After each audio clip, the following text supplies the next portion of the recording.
Harold and the Purple Crayon by Crockett Johnson.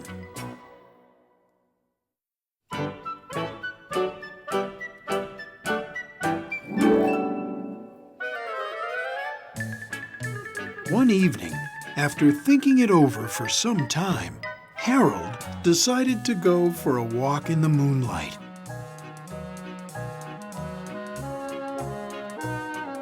There wasn't any moon, and Harold needed a moon for a walk in the moonlight, and he needed something to walk on.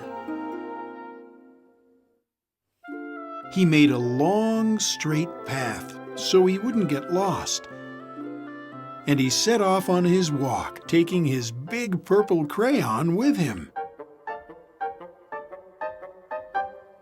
But he didn't seem to be getting anywhere on the long, straight path. So he left the path for a shortcut across a field, and the moon went with him. The shortcut led right to where Harold thought a forest ought to be. He didn't want to get lost in the woods, so he made a very small forest with just one tree in it. It turned out to be an apple tree. The apples would be very tasty, Harold thought, when they got red. So he put a frightening dragon under the tree to guard the apples. It was a terribly frightening dragon. It even frightened Harold. He backed away. His hand, holding the purple crayon, shook. Suddenly, he realized what was happening. But by then, Harold was over his head in an ocean. He came up thinking fast.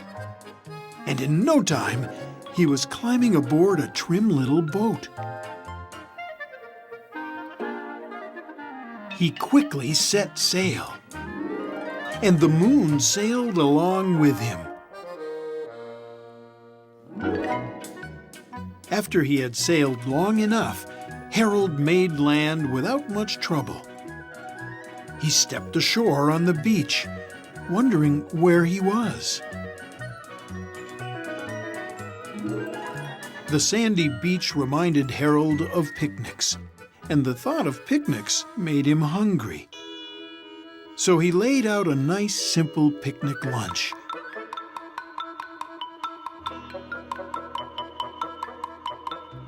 There was nothing but pie. But there were all 9 kinds of pie that Harold liked best. When Harold finished